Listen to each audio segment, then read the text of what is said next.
14 അധ്യായം 1 മുതൽ 45 വരെയുള്ള വാക്യങ്ങൾ. ജനം പരാതിപ്പെടുന്നു. രാത്രി മുഴുവൻ ജനമുറക്കെ നിലവിളിച്ചു. അവർ മോശയ്ക്കും അഹറോനുമെതിരായി പിറുപിറുത്തു. അവർ പറഞ്ഞു, ഈജിപ്തിൽ വെച്ച് ഞങ്ങൾ മരിച്ചിരുന്നെങ്കിൽ, ഈ മരുഭൂമിയിൽ വെച്ച് ഞങ്ങൾ മരിച്ചെങ്കിൽ. വാളിനിരയാകാൻ കർത്താവ് ഞങ്ങളെ ഈ ദേശത്തേക്ക് കൊണ്ടുവന്നതെന്തിന്?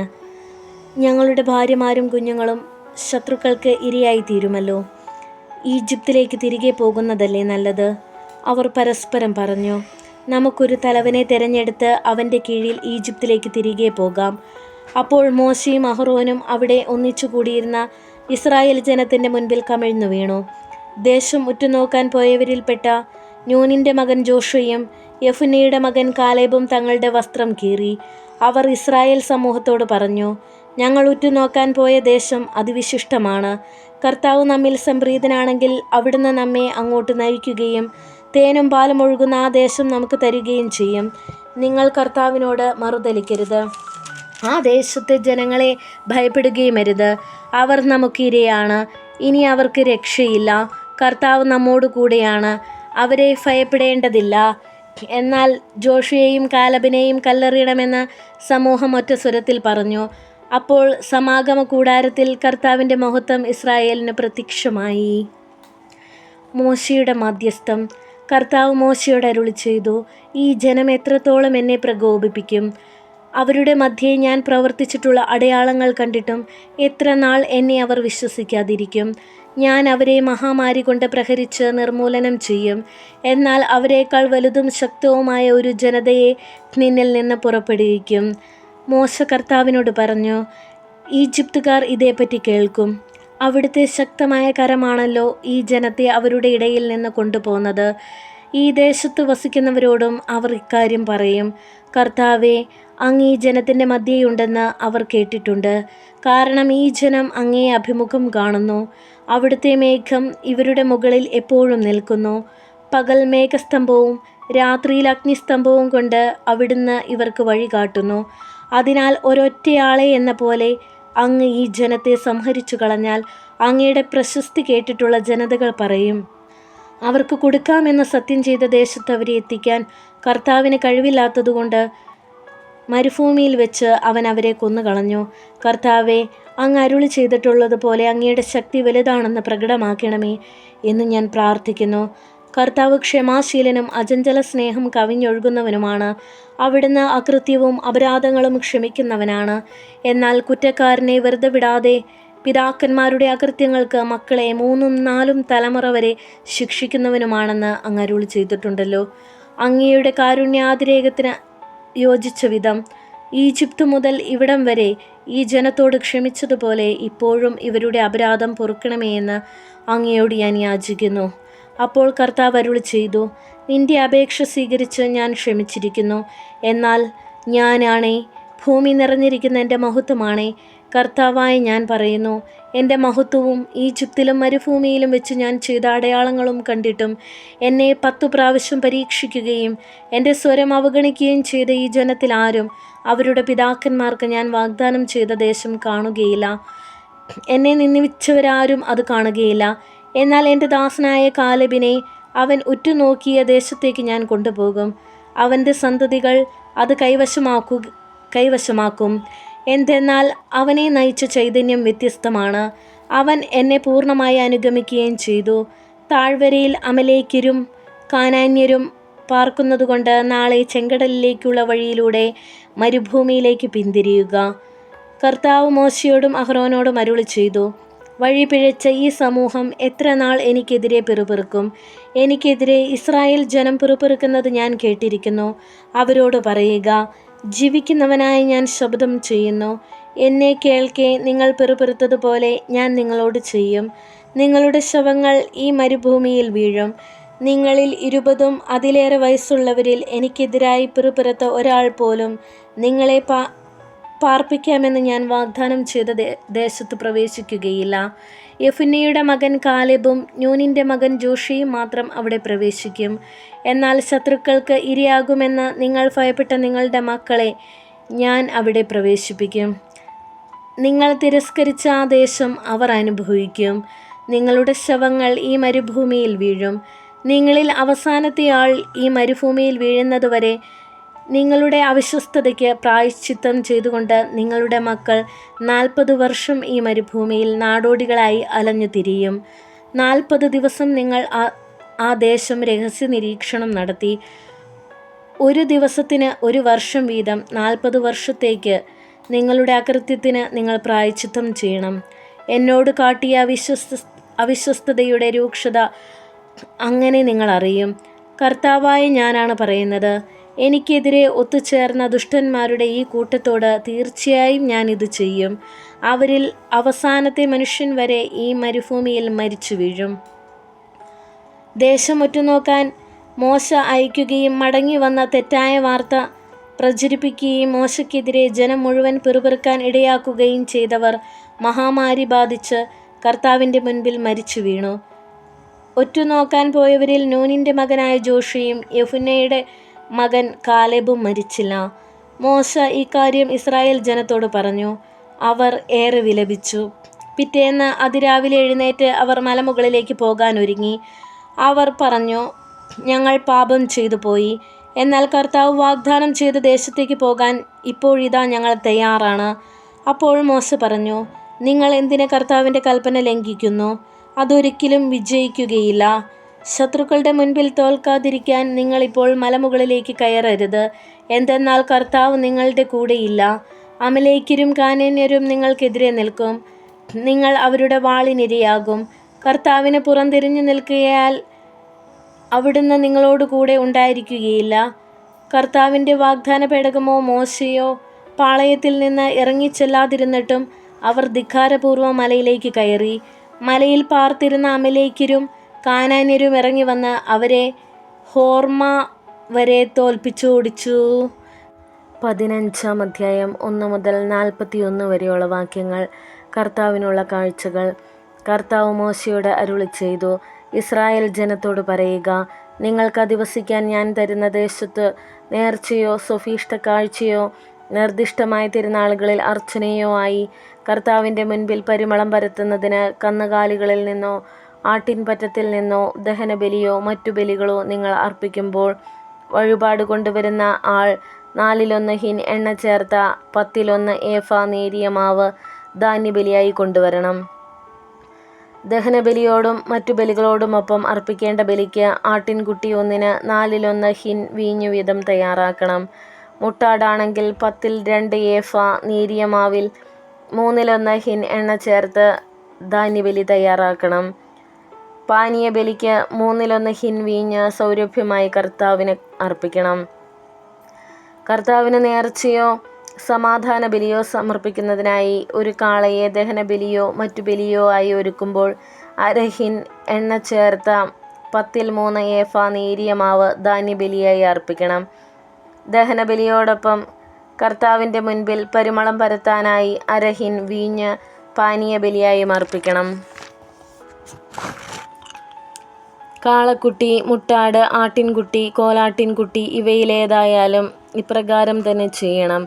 അർപ്പിക്കുന്ന ബലിമൃഗങ്ങളുടെ എണ്ണമനുസരിച്ച് ഓരോന്നിനും ഇങ്ങനെ ചെയ്യണം. സ്വദേശികൾ കർത്താവിന് സുഗന്ധവാഹിയായ ദഹനബലി അർപ്പിക്കുമ്പോൾ ഇങ്ങനെ തന്നെ അനുഷ്ഠിക്കണം. തത്കാലത്തേക്ക് നിങ്ങളുടെ കൂടെ താമസിക്കുന്ന പരദേശിയോ നിങ്ങളുടെ ഇടയിൽ സ്ഥിരതാമസമാക്കിയ ഒരുവനോ കർത്താവിന് സുഗന്ധവാഹിയായ ദഹനബലി അർപ്പിക്കുവാൻ ആഗ്രഹിക്കുന്നുവെങ്കിൽ നിങ്ങൾ ചെയ്യുന്നത് പോലെ തന്നെ അവനും ചെയ്യണം. സമൂഹത്തിന് മുഴുവൻ നിങ്ങൾക്കും നിങ്ങളോടുകൂടെ വസിക്കുന്ന പരദേശികൾക്കും എക്കാലവും ഒരേ നിയമമായിരിക്കും. നിങ്ങളും പരദേശികളും കർത്താവിന് മുൻപിൽ ഒരുപോലെ തന്നെ. നിങ്ങൾക്കും നിങ്ങളോടുകൂടെ വസിക്കുന്ന പരദേശികൾക്കും ഒരേ നിയമവും ചട്ടവുമായിരിക്കും. കർത്താവ് മോശയോട് അരുളിച്ചെയ്തു, ഇസ്രായേൽ ജനത്തോട് പറയുക, ഞാൻ കൊണ്ടുപോകുന്ന നാട്ടിൽ എത്തിക്കഴിഞ്ഞ് അവിടെ നിന്ന് ആഹാരം കഴിക്കുമ്പോൾ നിങ്ങൾ കർത്താവിന് കാഴ്ചയർപ്പിക്കണം. ആദ്യം കുഴയ്ക്കുന്ന മാവ് കൊണ്ട് ഒരപ്പമുണ്ടാക്കി കർത്താവിന് കാഴ്ചയായി സമർപ്പിക്കണം. മെതിക്കളത്തിൽ നിന്നുള്ള സമർപ്പണം പോലെ അതും നീരാജനം ചെയ്യണം. ആദ്യം കുഴയ്ക്കുന്ന മാവിൽ നിന്ന് തലമുറ തോറും നിങ്ങൾ കർത്താവിന് കാഴ്ച സമർപ്പിക്കണം. കർത്താവ് മോശ വഴി നൽകിയ കൽപ്പനയ്ക്ക് എതിരായി അന്നു മുതൽ നിങ്ങളും നിങ്ങളുടെ സന്താനങ്ങളും സമൂഹത്തിൻ്റെ ശ്രദ്ധയിൽപ്പെടാതെ അബദ്ധവശാൽ തെറ്റ് ചെയ്യാനിടയായാൽ സമൂഹം മുഴുവനും കൂടി ഒരു കാളക്കുട്ടിയെ കർത്താവിന് സുഗന്ധവാഹിയായ ദഹനബലിയായി അർപ്പിക്കണം. അതോടൊപ്പം വിധിപ്രകാരം ധാന്യബലിയും പാനീയബലിയും അർപ്പിക്കണം. പാപപരിഹാര ബലിയായി ഒരു മുട്ടാടിനെയും അർപ്പിക്കണം. പുരോഹിതൻ ഇസ്രായേൽ സമൂഹം മുഴുവനും വേണ്ടി പരിഹാരം ചെയ്യണം. അപ്പോൾ അവർക്ക് മോചനം ലഭിക്കും. കാരണം അബദ്ധത്തിൽ പിണഞ്ഞ തെറ്റാണത്. അതിന് അവർ കർത്താവിന് ദഹനബലിയും പാപപരിഹാര ബലിയും സമർപ്പിച്ചു. ഇസ്രായേൽ സമൂഹത്തിനും അവരുടെ ഇടയിൽ വിദേശികൾക്കും മോചനം ലഭിക്കും. ജനങ്ങളെല്ലാം തെറ്റിലായിരുന്നല്ലോ. ഒരാൾ അറിയാതെ തെറ്റ് ചെയ്തു പോയാൽ അവൻ പാപപരിഹാര ബലിയായി 1 വയസ്സുള്ള പെണ്ണാടിനെ കാഴ്ചവെക്കണം. മനഃപൂർവ്വമല്ലാത്ത തെറ്റിന് പുരോഹിതൻ കർത്തൃസന്നിധിയിൽ പരിഹാരമനുഷ്ഠിക്കട്ടെ, അവന് മോചനം ലഭിക്കും. അറിയാതെ ചെയ്യുന്ന തെറ്റിന് ഇസ്രായേൽക്കാരനും അവരുടെ ഇടയിൽ വസിക്കുന്ന വിദേശിക്കും ഒരേ നിയമം തന്നെയാണ്. കരുതിക്കൂട്ടി തെറ്റ് ചെയ്യുന്ന സ്വദേശിയും വിദേശിയും കർത്താവിനെ അധിക്ഷേപിക്കുന്നു. അവനെ ജനത്തിൽ നിന്ന് വിച്ഛേദിക്കണം. അവൻ കർത്താവിൻ്റെ വചനത്തെ നിന്ദിക്കുകയും അവിടുത്തെ കൽപ്പന ലംഘിക്കുകയും ചെയ്തതുകൊണ്ട് അവനെ തീർത്തും പുറന്തള്ളണം. സ്വന്തം അകൃത്യത്തിൻ്റെ ഫലം അവൻ അനുഭവിക്കണം. സാബത്ത് ലംഘനം. ഇസ്രായേൽ ജനം മരുഭൂമിയിൽ കഴിഞ്ഞിരുന്ന കാലത്ത് ഒരാൾ സാബത്തു നാളിൽ വിറക് ശേഖരിച്ചു. അതു കണ്ടവർ അവനെ സമൂഹത്തിൻ്റെ മുൻപിൽ മോശയുടെയും അഹ്റോൻ്റെയും അടുത്ത് കൊണ്ടുവന്നു. എന്തു ചെയ്യണമെന്ന് വ്യക്തമാകാതിരുന്നത് മൂലം അവർ അവനെ തടവിൽ വെച്ചു. അപ്പോൾ കർത്താവ് മോശയോട് അരുളി ചെയ്തു, ആ മനുഷ്യൻ വിധിക്കപ്പെടണം. പാളയത്തിന് പുറത്തു വെച്ച് ജനം ഒന്നു ചേർന്ന് അവനെ കല്ലെറിയട്ടെ. കർത്താവ് കൽപ്പിച്ചതുപോലെ ജനം പാളയത്തിന് വെളിയിൽ വെച്ച് അവനെ കല്ലെറിഞ്ഞു കൊന്നു. കർത്താവ് മോശയോട് അരുളി ചെയ്തു, എക്കാലവും തങ്ങളുടെ വസ്ത്രങ്ങളുടെ വിളുമ്പുകളിൽ തൊങ്ങലുകൾ പിടിപ്പിക്കാനും തൊങ്ങലുകളിൽ നീലനാടകൾ കെട്ടാനും ഇസ്രായേല്യരോട് കൽപ്പിക്കുക. ഹൃദയത്തിൻ്റെയും കണ്ണുകളുടെയും ചായ്വനുസരിച്ച് യഥേഷ്ടം ചരിക്കുവാനുള്ള നിങ്ങളുടെ പ്രവണതയെ പിഞ്ചെല്ലാതെ കർത്താവിൻ്റെ കൽപ്പനകളെല്ലാം ഓർത്ത് പാലിക്കുന്നതിന് ഈ തൊങ്ങലുകൾ അടയാളമായിരിക്കും. അങ്ങനെ നിങ്ങൾ എൻ്റെ കൽപ്പനകൾ ഓർത്ത് അനുഷ്ഠിക്കുകയും നിങ്ങളുടെ ദൈവത്തിൻ്റെ മുൻപിൽ വിശുദ്ധരായിരിക്കുകയും വേണം. നിങ്ങളുടെ ദൈവമായിരിക്കേണ്ടതിന് നിങ്ങളെ ഈജിപ്തിൽ നിന്ന് കൊണ്ടുവന്ന നിങ്ങളുടെ ദൈവമായ കർത്താവാണു ഞാൻ. ഞാനാണ് നിങ്ങളുടെ ദൈവമായ കർത്താവ്. മോശയ്ക്കും അഹ്റോനുമെതിരെ ലേവിയുടെ മകനായ കൊഹാത്തിൻ്റെ മകൻ ഇസ്ഹാറിൻ്റെ മകനായ കോറഹും റൂബൻ ഗോത്രത്തിലെ ഏലിയാബിൻ്റെ പുത്രന്മാരായ ദാത്താൻ, അബീറാം എന്നിവരും പെലത്തിൻ്റെ മകൻ ഓനും ഇസ്രായേൽ സമൂഹത്തിലെ നേതാക്കളും തിരഞ്ഞെടുക്കപ്പെട്ടവരും പ്രസിദ്ധരുമായ 250 പേരും മോശയെ എതിർത്തു. അവർ മോശയ്ക്കും അഹ്റോനുമെതിരെ ഒരുമിച്ച് കൂടി പറഞ്ഞു, നിങ്ങൾ അതിരുവിട്ടു പോകുന്നു. സമൂഹം ഒന്നൊഴിയാതെ എല്ലാവരും വിശുദ്ധരാണ്. കർത്താവ് അവരുടെ മധ്യയുണ്ട്. പിന്നെന്തിനു നിങ്ങൾ കർത്താവിൻ്റെ ജനത്തിനു മീതെ നേതാക്കന്മാരായി ചമയുന്നു? ഇത് കേട്ടപ്പോൾ മോശ കമിഴ്ന്നു വീണു.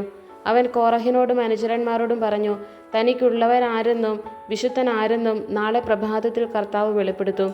തൻ്റെ തിരഞ്ഞെടുക്കപ്പെട്ടവരെ അടുത്തു വരാൻ അവിടുന്ന് അനുവദിക്കും. നാളെ കോറഹും അനുചരന്മാരും കർത്താവിൻ്റെ മുമ്പിൽ ധൂപകലശമെടുത്ത് അതിലെ തീയിൽ കുന്തുരുക്കമിടട്ടെ. കർത്താവ് തിരഞ്ഞെടുക്കുന്നവനായിരിക്കും വിശുദ്ധൻ. ലേവി പുത്രന്മാരെ, നിങ്ങളുടെ പ്രവൃത്തി വളരെ കടന്നുപോയി. മോശ കോറഹിനോട് പറഞ്ഞു, ലേവ്യരെ ശ്രദ്ധിക്കുവിൻ. കർത്താവിൻ്റെ കൂടാരത്തിൽ ശുശ്രൂഷ ചെയ്യാനും സമൂഹത്തിന് മുമ്പിൽ നിന്ന് സേവനമനുഷ്ഠിക്കാനും ഇസ്രായേലിൻ്റെ ദൈവം സമൂഹത്തിൽ നിന്ന് നിങ്ങളെ വേർതിരിച്ചത് നിസ്സാര കാര്യമാണോ? അവിടുന്ന് നിന്നെയും നിന്നോടൊപ്പം ലേവി പുത്രന്മാരായ നിന്റെ സഹോദരന്മാരെയും തൻ്റെ അടുക്കലേക്ക് കൊണ്ടുവന്നില്ലേ?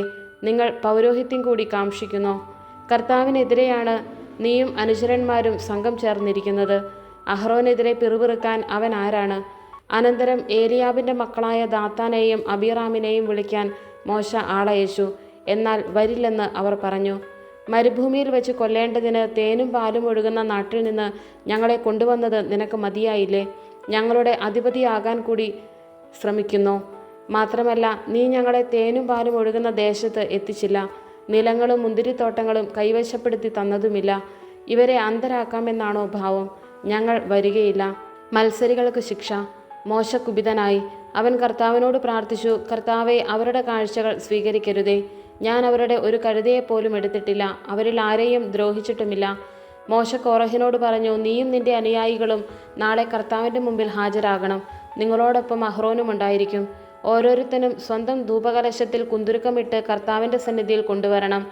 ആകെ 250 ധൂപകലശങ്ങൾ. നീയും അഹ്റോനും സ്വന്തം ധൂപകലശവുമായി വരണം. ഓരോരുത്തനും തൻ്റെ ധൂപകലശമെടുത്ത് അതിൽ തീയും കുന്തിരുക്കവും ഇട്ട് മോശയോടും അഹ്റോനോടുമൊപ്പം സമാഗമ കൂടാരത്തിൻ്റെ വാതിൽക്കൽ നിന്നു. കോറഹ് സമൂഹത്തെ മുഴുവൻ സമാഗമ കൂടാരവാതിൽക്കൽ മോശയ്ക്കും അഹ്റോനുമെതിരെ ഒരുമിച്ച് കൂട്ടി. അപ്പോൾ കർത്താവിൻ്റെ മഹത്വം സമൂഹത്തിന് മുഴുവൻ കാണപ്പെട്ടു. കർത്താവ് മോശയോടും അഹ്റോനോടും അരുളി ചെയ്തു, ഞാൻ ഇവരെ ഇപ്പോൾ സംഹരിക്കും, ഇവരിൽ നിന്ന് മാറി നിന്നുകൊള്ളുവിൻ. അവർ താണുവീണു പറഞ്ഞു, സകല ജനത്തിനും ജീവൻ നൽകുന്ന ദൈവമേ, ഒരു മനുഷ്യൻ പാപം ചെയ്തതിന് അങ്ങ് സമൂഹം മുഴുവനോടും കോപിക്കുമോ? കർത്താവ് മോശയോട് അരുളി ചെയ്തു, കോറഹ്, ദാത്താൻ, അബീറാം എന്നിവരുടെ വീടുകളുടെ പരിസരത്ത് നിന്ന് മാറിപ്പോകാൻ ജനത്തോട് പറയുക. അപ്പോൾ മോശ ദാത്താൻ്റെയും അബീറാമിൻ്റെയും അടുത്തേക്ക് ചെന്നു. ഇസ്രായേലിലെ ശ്രേഷ്ഠന്മാർ അവനെ അനുഗമിച്ചു. മോശ സമൂഹത്തോട് പറഞ്ഞു, ഇവരുടെ പാപത്തിൽപ്പെട്ട് നശിക്കാതിരിക്കേണ്ടതിന് ഈ ദുഷ്ടന്മാരുടെ കൂടാരങ്ങളിൽ നിന്ന് ഒഴിഞ്ഞു മാറി നിൽക്കുവിൻ. അവരുടെ വസ്തുക്കളെ പോലും സ്പർശിക്കരുത്. കോറഹ്, ദാത്താൻ, അബീറാം എന്നിവരുടെ കൂടാരങ്ങളുടെ പരിസരങ്ങളിൽ നിന്ന് ജനം ഒഴിഞ്ഞു മാറി. ദാത്താനും അബീറാമും ഭാര്യമാരോടും മക്കളോടും കുഞ്ഞുങ്ങളോടും കൂടെ പുറത്തു വന്ന് തങ്ങളുടെ കൂടാരങ്ങളുടെ വാതിൽക്കൽ നിന്നു. മോശ പറഞ്ഞു, ഈ പ്രവൃത്തികൾ ചെയ്യാൻ കർത്താവാണ് എന്നെ നിയോഗിച്ചതെന്നും അവയൊന്നും ഞാൻ സ്വമേധയാ ചെയ്തതല്ലെന്നും ഇതിൽ നിന്ന് നിങ്ങൾ അറിയും. എല്ലാ മനുഷ്യരും മരിക്കുന്നത് പോലെയാണ് ഇവർ മരിക്കുന്നതെങ്കിൽ, എല്ലാ മനുഷ്യരുടെയും വിധി തന്നെയാണ് ഇവർക്ക് സംഭവിക്കുന്നതെങ്കിൽ കർത്താവ് എന്നെ അയച്ചിട്ടില്ല. എന്നാൽ കർത്താവിൻ്റെ അത്ഭുത ശക്തിയാൽ ഭൂമി വാപിളർന്ന് അവരെയും അവർക്കുള്ളവയെയും വിഴുങ്ങുകയും ജീവനോടെ പാതാളത്തിലേക്ക് കൊണ്ടുപോവുകയും ചെയ്യുന്നെങ്കിൽ അവർ കർത്താവിനെ നിന്ദിച്ചിരിക്കുന്നുവെന്ന് നിങ്ങൾ അറിയും. മോശ ഇത് പറഞ്ഞു കഴിഞ്ഞപ്പോഴേക്കും അവർക്ക് താഴെ നിലം പിളർന്നു. ഭൂമി വാപിളർന്ന് കോറഹിനെയും അനുചരന്മാരെയും അവരുടെ കുടുംബാംഗങ്ങളോടും വസ്തുവകകളോടും കൂടെ വിഴുങ്ങിക്കളഞ്ഞു.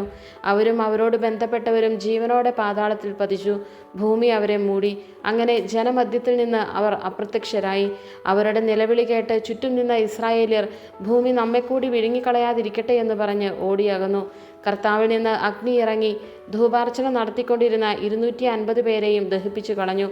ധൂപകലശങ്ങൾ.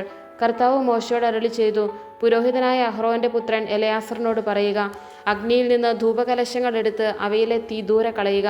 എന്തെന്നാൽ ആ കലശങ്ങൾ വിശുദ്ധമാണ്. ഇവർ പാപം ചെയ്ത് സ്വന്തം ജീവൻ നഷ്ടപ്പെടുത്തിയെങ്കിലും അവരുടെ ധൂപകലശങ്ങൾ കർത്താവിൻ്റെ മുമ്പിൽ അർപ്പിക്കപ്പെടുകയാൽ വിശുദ്ധമാണ്. അവ അടിച്ചുപരത്തി ബലിപീഠത്തിന് ഒരു ആവരണമുണ്ടാക്കുക. അത് ഇസ്രായേൽ ജനത്തിന് ഒരടയാളമായിരിക്കും. അഗ്നിയിൽ ദഹിച്ചുപോയവർ അർപ്പിച്ച ധൂപകലശങ്ങൾ എടുത്ത് പുരോഹിതനായ എലയാസർ അതുകൊണ്ട് ബലിപീഠത്തിന് ആവരണമുണ്ടാക്കി. മോശ വഴി കർത്താവ് കൽപ്പിച്ചതനുസരിച്ച് അഹ്റോന്റെ പിൻഗാമിയും പുരോഹിതനുമല്ലാത്തവൻ കോറഹിനെയും അനുയായികളെയും പോലെ കർത്താവിൻ്റെ സന്നിധിയിൽ ധൂപാർച്ചന ചെയ്യാതിരിക്കാൻ വേണ്ടിയാണിത്. എന്നാൽ പിറ്റേന്ന് ഇസ്രായേൽ സമൂഹം മോശയ്ക്കും അഹ്റോനും എതിരായി പിറുപിറുത്തുകൊണ്ട് പറഞ്ഞു, നിങ്ങൾ കർത്താവിൻ്റെ ജനത്തെ കൊന്നു. സമൂഹം മോശയ്ക്കും അഹ്റോനുമെതിരായി അണിനിരന്ന് സമാഗമ കൂടാരത്തിൻ്റെ നേരെ തിരിഞ്ഞു. മേഘം അതിനെ ആവരണം ചെയ്തിരുന്നു. കർത്താവിൻ്റെ മഹത്വം അവിടെ പ്രത്യക്ഷപ്പെട്ടു. മോശയും അഹ്റോനും സമാഗമ കൂടാരത്തിൻ്റെ മുമ്പിൽ വന്നു. കർത്താവ് മോശയോട് അരുളി ചെയ്തു, ഈ സമൂഹ മധ്യത്തിൽ നിന്ന് ഓടി അകലുക. നിമിഷത്തിനുള്ളിൽ ഞാൻ അവരെ നശിപ്പിക്കും. എന്നാൽ മോശയും അഹ്റോനും കമിഴ്ന്നു വീണു.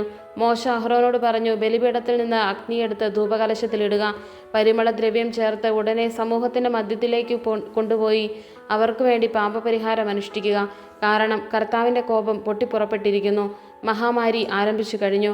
മോശ പറഞ്ഞതുപോലെ അഹ്റോൻ ധൂപകലശമെടുത്ത് ജനത്തിൻ്റെ നടുവിലേക്ക് ഓടി. ജനത്തെ മഹാമാരി ബാധിച്ചു കഴിഞ്ഞിരുന്നു. അവൻ ധൂപാർച്ചന നടത്തി ജനത്തിനു വേണ്ടി പാപപരിഹാരം ചെയ്തു. അവൻ മരിച്ചു വീണവരുടെയും ജീവനോടിരിക്കുന്നവരുടെയും നടുവിൽ നിന്നു. മഹാമാരി നിലച്ചു. കോറഹിൻ്റെ ധിക്കാരം കൊണ്ട് മരിച്ചവർക്ക് പുറമെ 14,700 പേർ മഹാമാരിയിൽ മരണമടഞ്ഞു. മഹാമാരി അവസാനിച്ചപ്പോൾ അഹ്റോൻ സമാഗമ കൂടാരവാതിൽക്കൽ മോശയുടെ സമീപം തിരിച്ചെത്തി.